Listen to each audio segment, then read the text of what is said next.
And there are those reports of possible production cuts.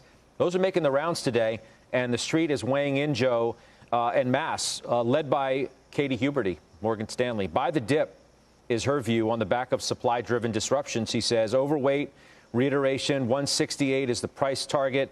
J.P. Morgan, production headwinds change timing of the upside, but not the magnitude. Evercore ISI, death taxes, unconfirmed rumors of iPhone production cuts. You want to make sense of all of that? For a stock, by the way, that was below 140, it had a nice move above that. And let me check it as we speak about it here. We'll throw it up on the screen, too. So it's right at 140 now, trying to get back towards 157, which was its 52-week high.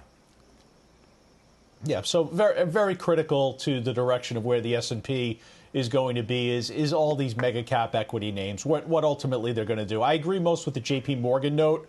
I think now the question of how quickly the magnitude of the upside is realized, that's really the way you have to think about Apple. I'm not going to get out of Apple, but I think now maybe you prolong a return to the previous all-time high if you expected that to come sooner. I think this is more really about Broadcom, more about Texas Instruments, which both of those names are so critical, whether it's the wireless component contribution or the OLED display contribution from each of these names. I think the second derivative trade is impacted here. I don't know if Steve has Skyworks on, but that certainly is going to be impacted here. So I think it's the derivative of Apple. By the way, Scott, I don't think this news is surprising to anyone. I mean, we clearly have a very critical challenge here for the entire country and the world as it relates to the supply chain disruption for these semis. And they are so integral in everything that we're doing. So I'm not going to sell out of Apple on this, but I'm going to understand that this is certainly that's going to create a little bit of a pause element.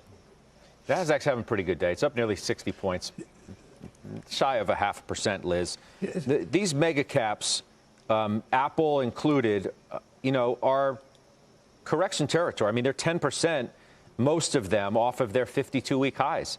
Whether it is Apple right at 10%, which is down 5.5% over 1 month. Amazon's down 14% off of its high. Facebook's down 15.5%, and it's had its own issues. I totally understand that. But nonetheless, we keep them within the group. Alphabet's loss and Microsoft's loss has been less severe. We've talked about the importance of these stocks to the overall market. If you're going to avoid the deeper correction that the likes of Mike Wilson continue to call for, you better not have a further breakdown in these names. That's right. And that just further proves the point that I made earlier. I don't think we're going to make new highs. We can't really make new highs unless we have new strength in these big cap names. And I don't think we're going to see that through the end of the year. I think the Fed still tapers regardless of some of these headwinds. And when tapering occurs, that's going to raise the long end of the curve, which continues to pressure these names. But it does bode well for some of the things that would be sensitive to the shorter end of the curve.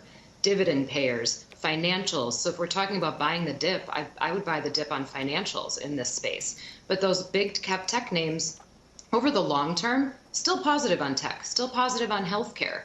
But over the next 90 days, I don't think that this is a buy the dip scenario. I think this is a scenario where we need the average stock to come back and drive the indexes to a point where we're still positive on the year. Maybe we go down a bit more from here, 4 or 5%. We make it back by the end of the year. But I don't think we're going to see anything astronomical by December 31st.